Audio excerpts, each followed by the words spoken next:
Hello, my name is Debbie Cooper. I am an engagement manager for Midlands East for the National Lottery Heritage Fund.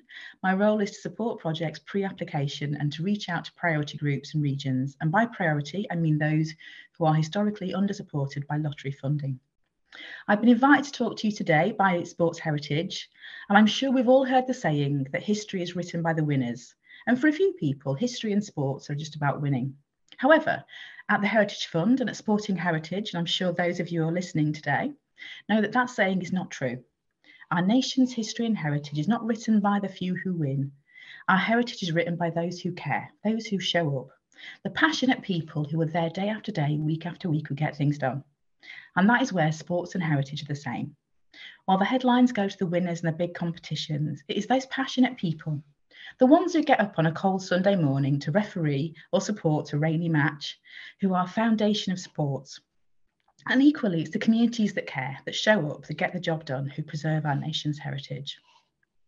So for those of you who don't know, the National Lottery Heritage Fund is a non-departmental arm's-length government body, that's hard to say, and our sponsor body is the Department of Digital Media, Culture and Sport, DCMS.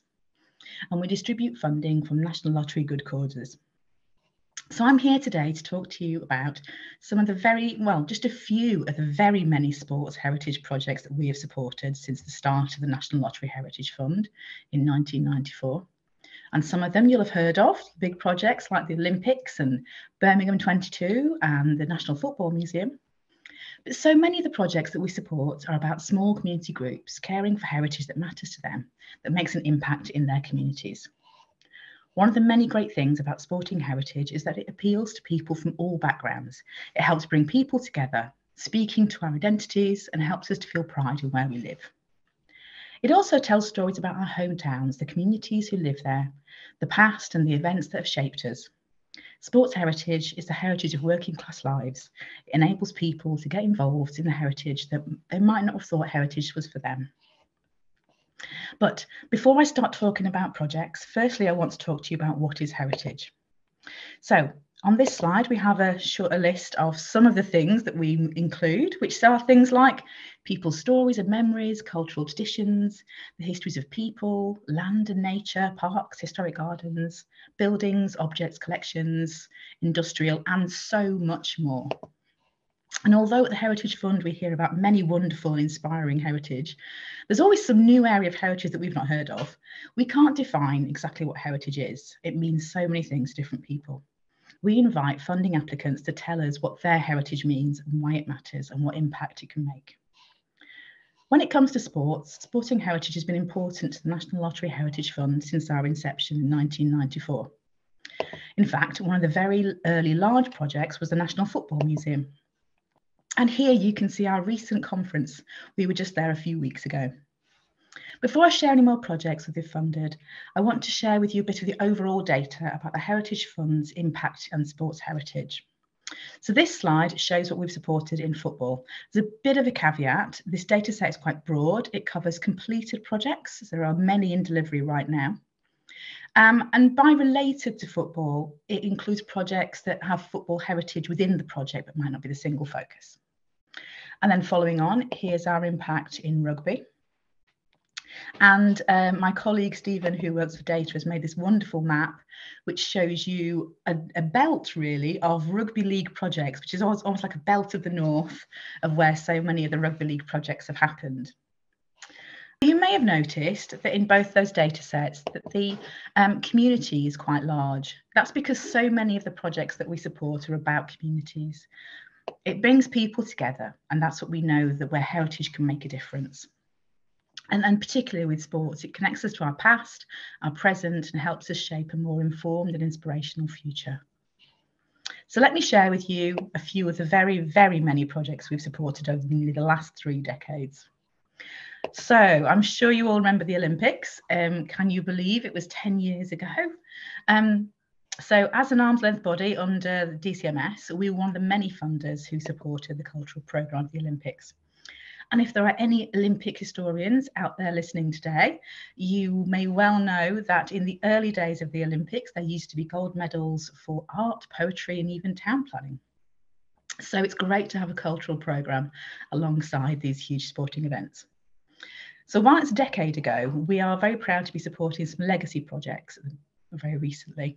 One of these gathered together memories and histories and stories from people who volunteered at the Olympic Park, being able to capture these for future generations. Another one of these projects, Who Wants to Be an Olympian, worked with young people who were born since the Olympics but live near to the sites to enable them to visit the sites and learn more about the impact of the Olympics on their region. Another Olympic project that we've supported is the Paralympic Heritage Trust Museum. In fact, we've supported a few projects from them, but this one is about the building of their museum, which is the repository of all of their collection and helps tell the story of Paralympic heritage from the early days until now. Another great Olympic project I'd like to share is the Invisible Olympic Games project. So this is led by the Deaf English Athletics Federation, based in Staffordshire. And they tell us why deaf people are not part of the Paralympics. And also their project is gathering the stories and memories from people who have taken part. On their website, you can see a fantastic gallery of stories and photographs about the Deaf Olympic Games. As I mentioned earlier, Birmingham 22 has just recently happened. As an arm's length body, we work closely with the lottery family, including arts councils across the UK, UK Sport and Community Fund. Nowhere was this more visible than the Commonwealth Games. It was a massive moment for the nation this year, and an exciting chance to bring people together through sports, arts, culture and community activity. The Birmingham Commonwealth Games was an incredible opportunity to use sport to inspire people and communities across the entire country, and we're very proud to be one of the supporters of it. This celebration was a spotlight on creativity and culture in the West Midlands, and showcased to the world the rich and important stories of culture and heritage that give this region such a unique character. And again, we've got some great projects that are still continuing, some legacy projects already happening. And there's a great project that's been gathering people's migration stories to Birmingham and looking at the impact they've made on the region as a big celebration as part of the Commonwealth Games. But some of the projects that we support look much further back. So I'd like to show you a project we supported a few years ago called the World War I Women Football. It was No Game for Girls. It was run by Eiffel Media, and they explored how the First World War brought women into factories, and then the football teams that came about from that, and the interest that the public had with women's football, and then the subsequent ban further on, and that long shadow that it still casts on women's sports today. There's a fantastic video on YouTube, which I don't have time to share right now, but I really recommend that you go watch it. Another project, the history of the North East Rugby League, they're using their heritage not to look to the past, but actually to look to the future. So they are creating a virtual museum which will house their collection and stories and memories of the game and be accessible to people anywhere in the world. So while these projects I've shared with you have been quite large, you may have noticed that one of the things that pulls them all together is communities. Every project we support is about bringing people together, about the communities that make things happen and that want to share their heritage. This one I'd like to share with you is Sport in the Community, Shaping Northern Ireland Over the Last 100 Years. It celebrates how sports has brought people together and how it's shaped and a part of the Northern Ireland's identity and the impact that makes. This fantastic project, Liverpool Football Club's Red Archive Caravan Tour, is a great project that is a caravan that's been kitted out like a fan's bedroom, and it's got memorabilia and stories and goes from game to game, enabling people who wouldn't normally engage with heritage to be a part of it. Another project that we supported in that near that region is Manchester Sporting Jews, that was led by Manchester Jewish Museum. This captured stories of Jewish communities and sports and the impact they made in the Manchester region. The following project is very close to my heart, Asian Traditional Games of the 20th Century. This looked at many of the games that had come over from different parts of Asia to Britain, including Kabaddi, which my son played at school for many years. So it was a very exciting game. This one, Proud to be Derbyshire, pictorial history celebrating the heritage of Derbyshire County Cricket Club.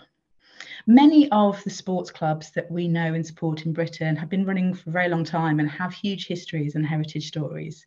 And it's great for them to come together with players old and new to explore how that heritage can have long impacts in their regions. This one in particular, celebrating 100 years of Port Talbot's sporting heritage in Wales, where Port Talbot Harriers, an athletics club, came together to write a book about their 100 years and get memories from players, past and present.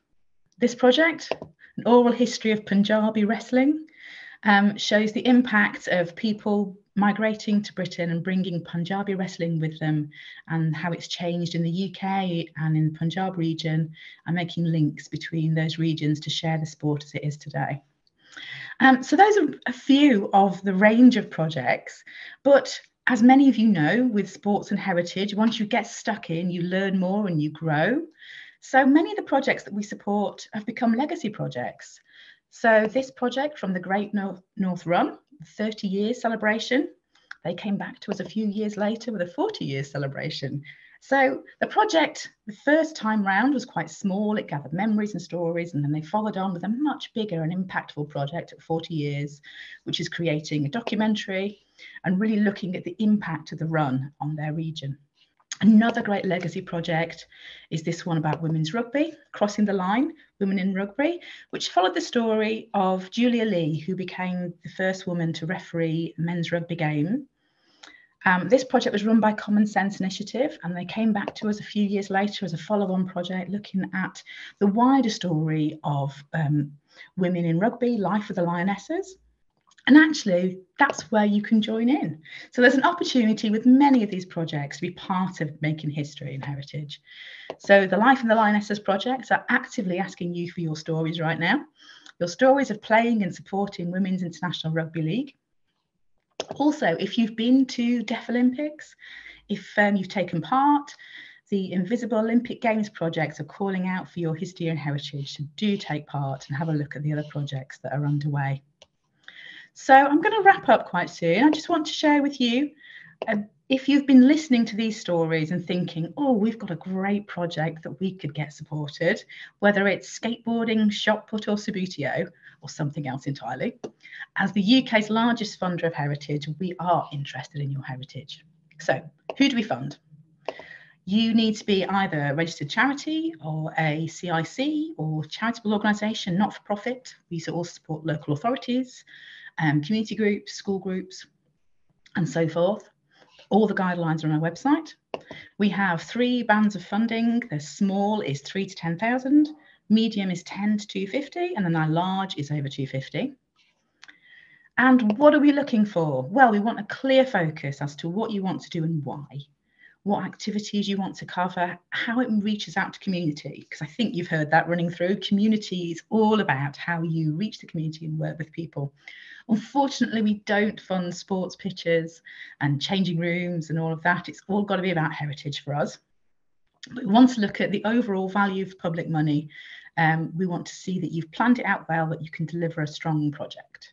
If you've got an idea and you want to talk it through, you can reach out to someone like me, an engagement manager in a region near you. There's people all over the country who would love to hear about your project. And my name's Debbie Cooper. I'm based in the Midlands East team. It's been an absolute privilege to talk to you all today.